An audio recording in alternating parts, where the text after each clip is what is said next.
Pemerintah Kabupaten Blitar melalui Dinas Tenaga Kerja menggelar sosialisasi peraturan perundang-undangan paket 2 pemberantasan barang kena cukai ilegal ke pekerja migran pada Senin 4 Oktober 2021 di Hotel Ilhami, Kecamatan Ponggok, Kabupaten Blitar. Kegiatan yang bersumber dari dana bagi hasil cukai hasil tembakau ini menghadirkan 20 orang peserta dari kalangan calon dan purna pekerja migran Indonesia. Turut hadir dalam kegiatan ini Kepala Dinas Tenaga Kerja Kabupaten Blitar, Dr. Andes Mujianto, serta pemateri dari Bea Cukai Kabupaten Blitar dan Bapeda Kabupaten Blitar.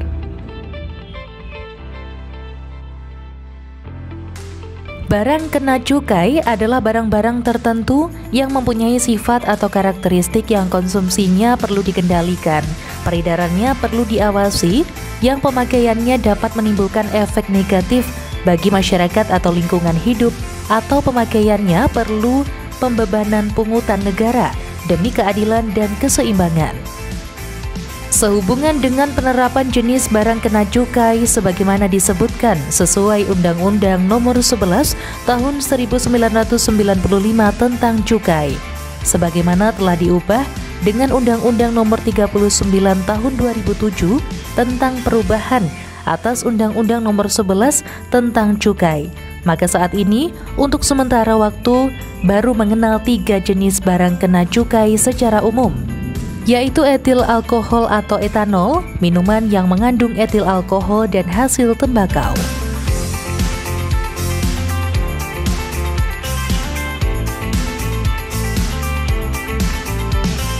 Selamat pagi dan salam sejahtera bagi kita semua.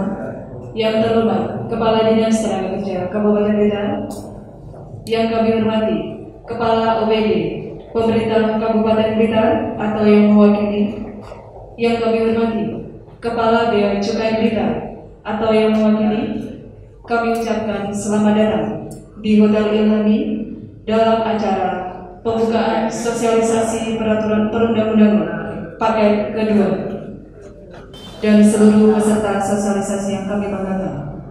Hadirin yang berbahagia, marilah kita panjatkan puji dan syukur kehadiran Tuhan Yang Maha Esa, karena atas rahmat-Nya kita dapat hadir bersama dalam acara pembukaan sosialisasi peraturan perundang-undangan paket kedua Dinas Tenaga Kerja Kabupaten Blitar, sumber dana bagi hasil cukai hasil tembakau atau DBH-JHT.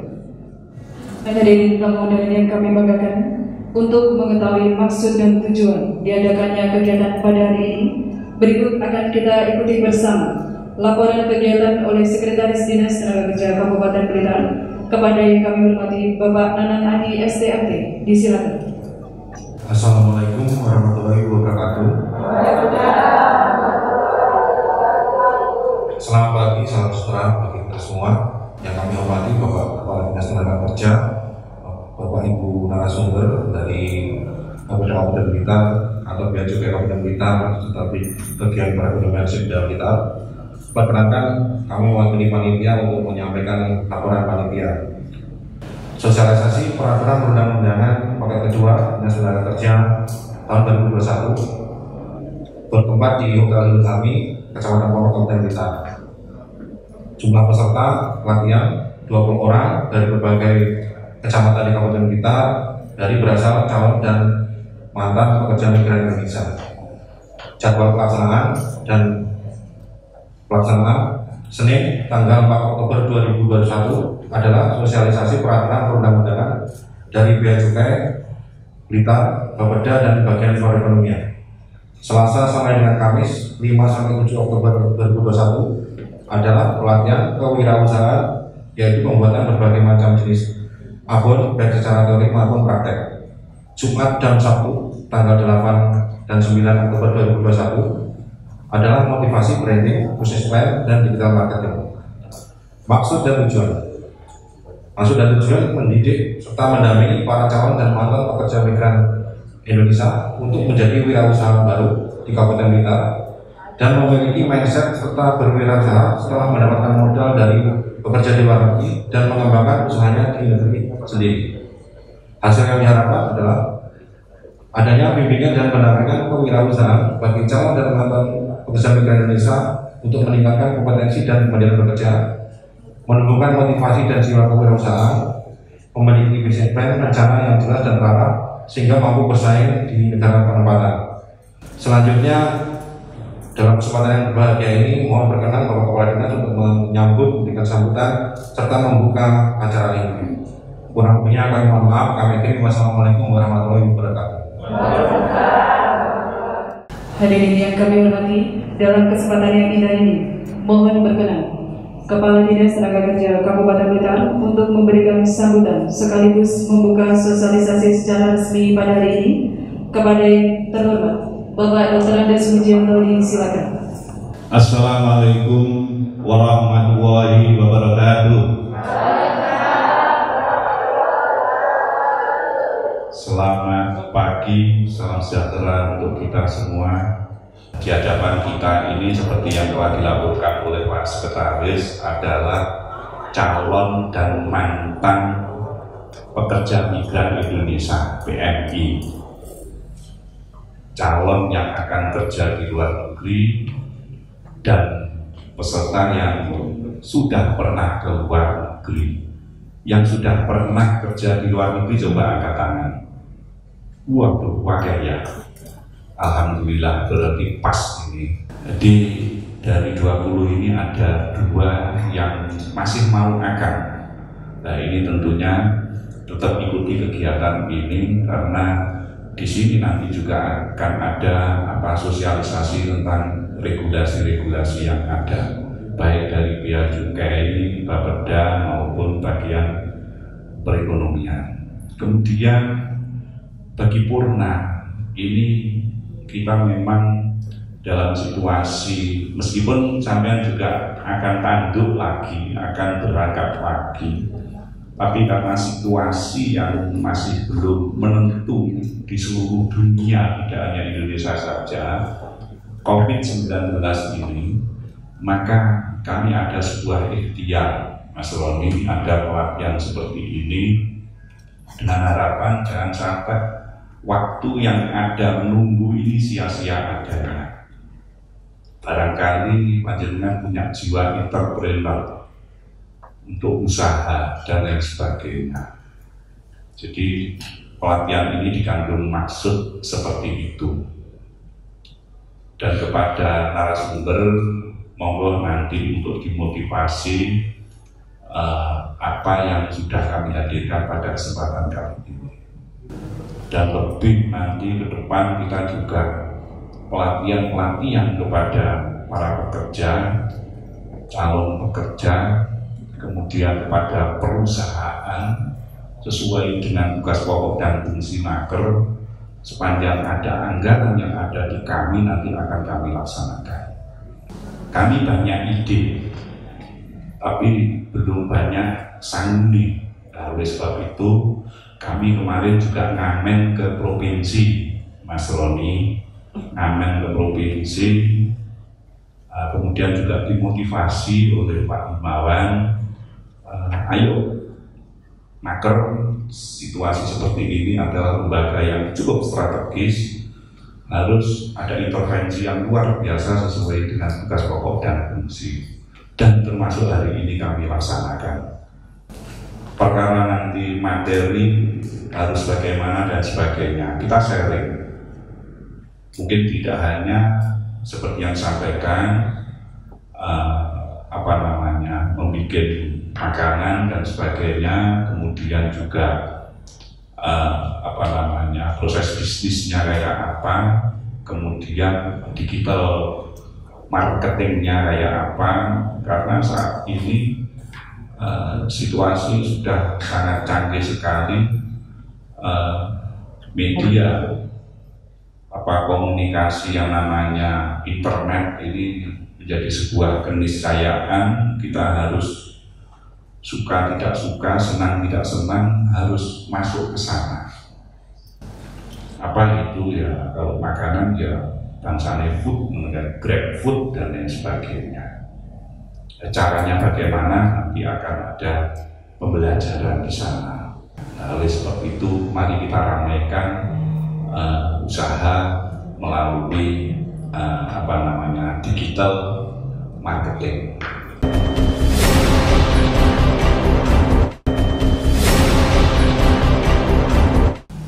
Dan dari Indonesia, bangsa kita ada undang-undang tentang cipta kerja, ada PP yang mengatur tentang undang-undang tersebut, yang semuanya untuk mengatur bagaimana masyarakatnya ini sejahtera. Sejahtera ini bisa bekerja di negaranya sendiri, bisa bekerja di negara orang lain. Baik di negara sendiri maupun di negara orang lain, negara ini wajib mencerdaskan, memberikan keterampilan kepada masyarakatnya, sehingga harga diri bangsa Indonesia ketika di luar negeri ini bisa dihargai, bisa dihormati oleh negara di mana sampean bekerja. Oleh sebab itu khusus kepada calon di paling belakang dua ini yang masih belum pernah mengalami, nanti saya yakin mesti akan ada pelatihan kompetensi seperti yang telah kami sampaikan tadi. Oleh sebab itu dalam waktu Senin sampai Sabtu Minggu Mbak Dewi, Sabtu, ikuti kegiatan yang sudah kita jadwalkan ini dengan sebaik-baiknya. Dalam perjalanan waktu mudah-mudahan panjenengan semua tetap seperti saat ini kondisi sehat. Mungkin itu yang dapat kami sampaikan pada kesempatan kali ini. Selamat mengikuti kegiatan sosialisasi, dan dengan mengucapkan Bismillahirrahmanirrahim, kegiatan sosialisasi peraturan perundang-undangan paket 2 yang bersumberkan dari dana DHC-AT secara resmi saya nyatakan dibuka dan dimulai. Terima kasih. Mohon maaf atas kurang lebihnya. Saya kira wassalamualaikum warahmatullahi wabarakatuh.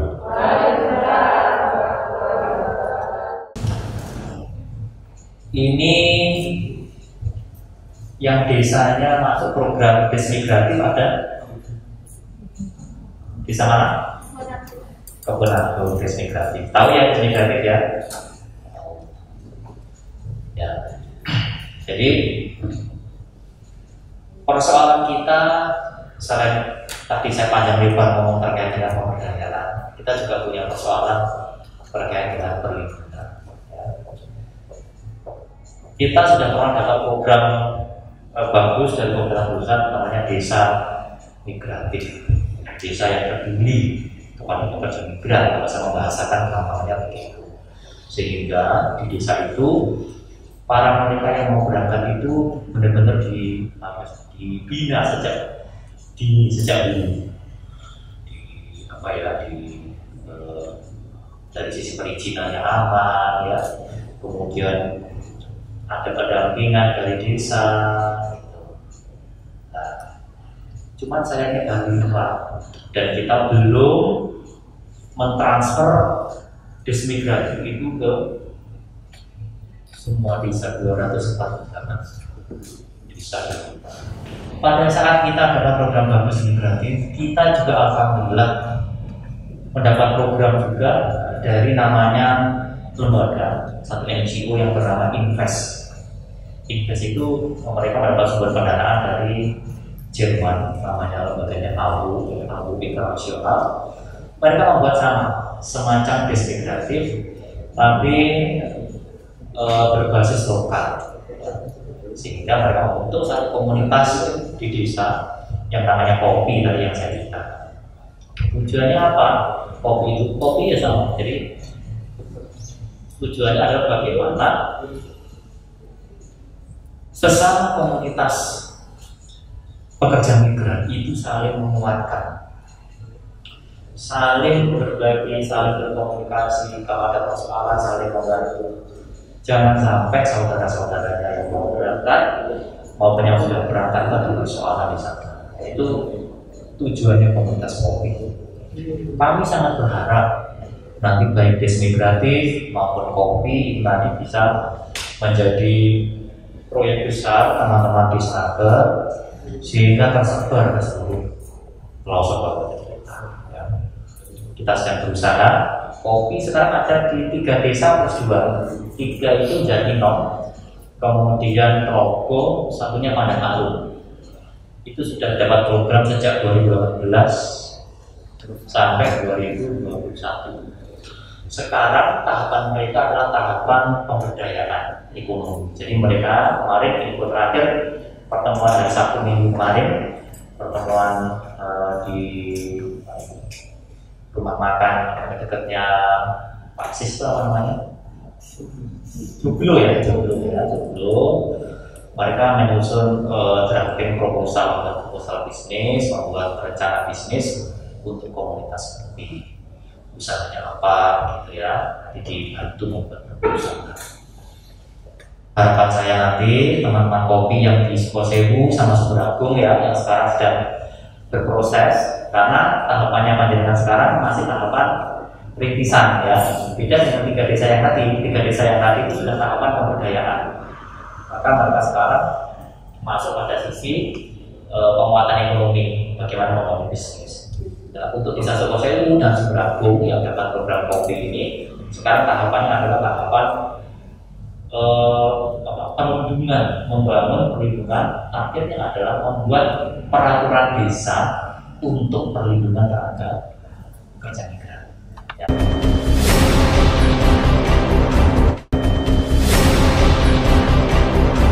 Saya cerita dulu apa itu cukai. Jadi saya memperkenalkan diri dulu, mungkin banyak teman-teman di sini yang belum tahu ya cukai itu apaan sih gitu. Bedanya apa sih sama Pemda gitu ya. Tapi mungkin yang sudah pernah ke luar negeri, paling tidak di bandara itu pernah bertemu kami. Karena setiap bandara internasional pasti ada petugas bea cukai yang menjaga di sana, yang mengawasi di sana. Nah itu salah satu tugas kami. Jadi tugas kami itu, next mas, bisa jalan ini.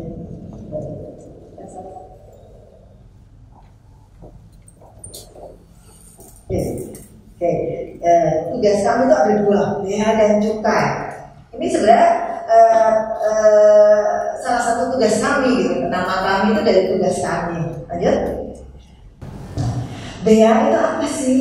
Nah, tadi yang saya sampaikan. Jadi bea itu di bidang kepabeanan.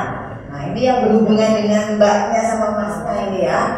Mengawasi lalu lintas barang ekspor dan impor serta menghimpun penerimaan bea masuk. Tadi Pak Kadis sudah juga menyampaikan, nanti kalau bawa barang terlalu banyak nanti ada pungutan dan sebagainya. Ini pungutan ini yang dimaksud adalah bea masuk dan bea keluar, kemudian pajak-pajak dalam rangka impor kalau barang dari luar negeri. Nanti kalau barang dari Indonesia ke luar negeri itu namanya ekspor. Nanti ada bea keluar, tapi tidak semua barang-barang yang keluar itu dikenai bea keluar. Ada barang-barang tertentu. Nah, yang satunya bidang cukai. Mungkin kalau cukai menurut kami lebih familiar karena di Blitar sini banyak perusahaan rokok. Nah, salah satunya hasil tembakau itu adalah rokok. Apa yang bea cukai? Mengawasi produksi, jadi mengawasi pabrik rokok yang memproduksi rokok dan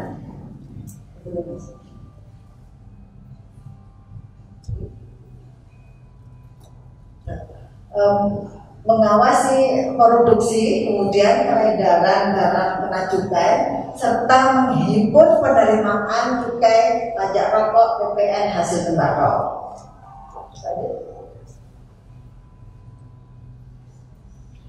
Nah, cukai itu apa sih? Cukai itu sama dengan pajak, tapi pajak tidak langsung. Nah, ini kenapa kok ada pajak langsung dan ada pajak tidak langsung ya? Pajak langsung itu mungkin bapak-bapak yang pegawai negeri ataupun pengusaha itu setiap bulan ataupun tahun pasti akan membayar pajak tahunan atau pajak bulanan atau SPT. Nah, itu pajak langsung. Kenapa kok dibilang langsung? Karena yang wajib pajak membayarkan langsung ke negara. Jadi datang ke kantor pajak untuk bayar SPT. Itu ya, itu pajak langsung. Kalau cukai, kenapa tidak langsung? Karena ditalangi. Nah, ditalangi oleh pabrik rokok. Jadi pabrik rokok itu buat rokok.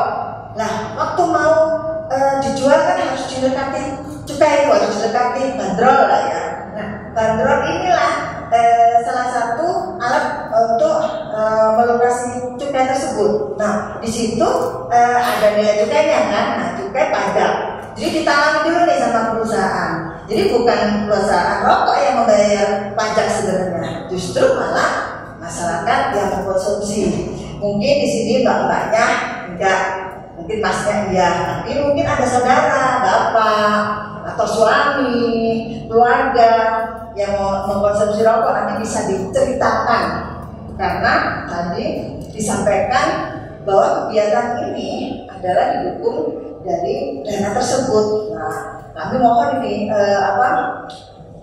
peran dari masyarakat untuk bisa menanggulangi rokok atau menghilangkan rokok-rokok ilegal agar dana yang akan digunakan untuk kegiatan seperti ini bisa semakin banyak dan tidak berhenti tadi disampaikan oleh Pak Rodi. Kemudian contohnya pajak tidak langsung yang lainnya adalah HP. Nah, mungkin mbaknya sama masnya nggak berasa ya. Saya nggak pernah kok bayar pajak kalau beli HP karena importer sudah membayarkan dulu ke negara. Jadi barang yang masuk ke Indonesia itu harus dibayar pajaknya dulu baru boleh dijual. Nah, tapi nggak kerasa kan masyarakat pokoknya beli gitu nggak bayar pajak padahal di dalamnya ada pajaknya, ada unsur pajaknya. Nah, itu pajak tidak langsung. Nah, inilah salah satu. Jadi orang kalau mikir saya merokok tapi nggak dapat apa-apa ya gitu. Nah, kegiatan inilah yang berguna, yang bermanfaat untuk bisa menyampaikan, oh ternyata ada ya sebagian yang saya bayarkan pajak itu dikembalikan ke kita dalam bentuk macam-macam. Seperti itu.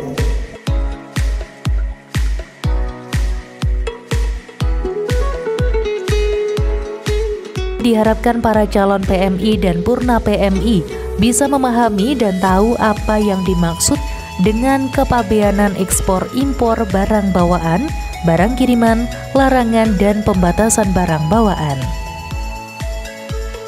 Setelah kegiatan sosialisasi ini, calon PMI dan Purna PMI akan diberikan pelatihan oleh Disnaker Kabupaten Blitar. Di antaranya meliputi pelatihan kewirausahaan, motivasi kewirausahaan, branding produk, manajemen keuangan, dan digital marketing. Jadi begini, kita sesuai dengan program kerja kami mengadakan pelatihan dengan peserta 100. Sementara dalam rangka pelaksanaan protokol kesehatan, meskipun kita ini ada di level 1, PPKM-nya ini kita bagi menjadi 5 angkatan. Jadi ini adalah angkatan yang kedua dari 100. Konsepnya nanti akan ada 5 angkatan. Materinya sama dari kelima angkatan tersebut.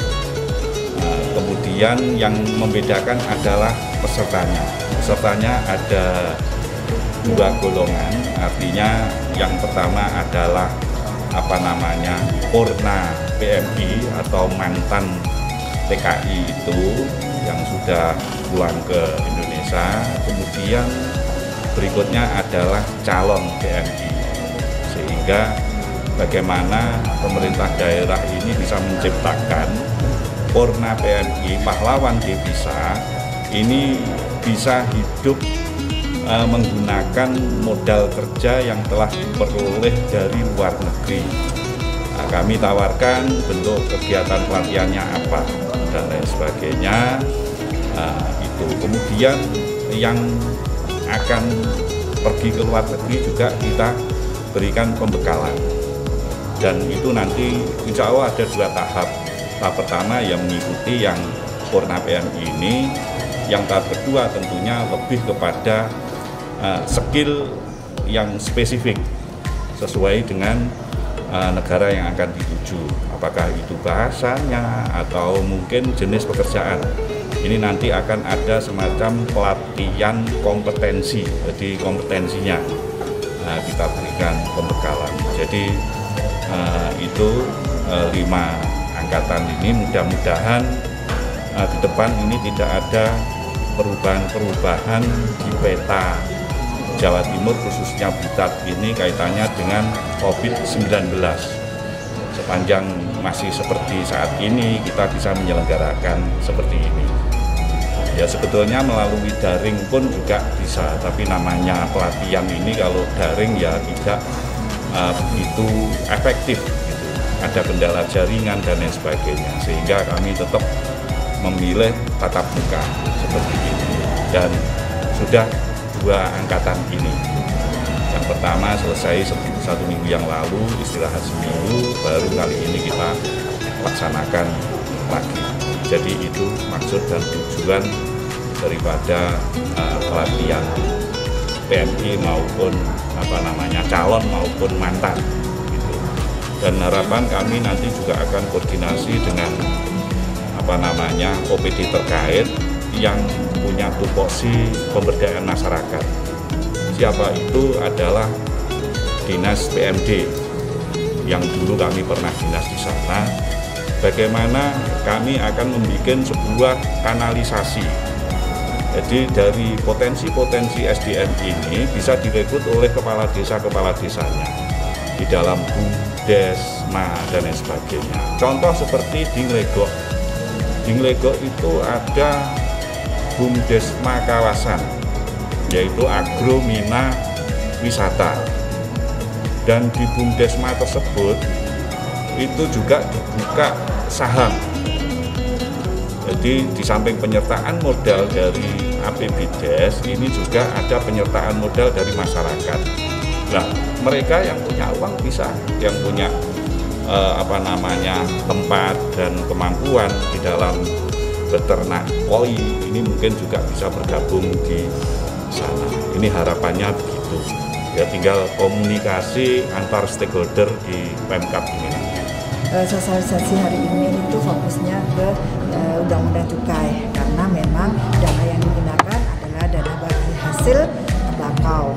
Tapi karena memang pesertanya adalah para PMI, tidak salah saya memberikan sharing ilmu lain yang memang mereka butuhkan bagi seorang PMI, agar mereka kalau nanti bekerja di luar negeri, mau mengirim barang ataupun membeli barang dari luar negeri, bisa tahu aturannya seperti apa. Itu yang saya titip pesan ke mereka masalah cukai, karena mereka adalah masyarakat yang langsung mengkonsumsi rokok ya. Nah itu saya pesan ke mereka, mungkin ke saudaranya, karena kebanyakan tadi dari peserta itu perempuan, agar tidak mengkonsumsi rokok ilegal, agar tidak membeli atau tidak menerima kalau ada orang menawarkan rokok ilegal.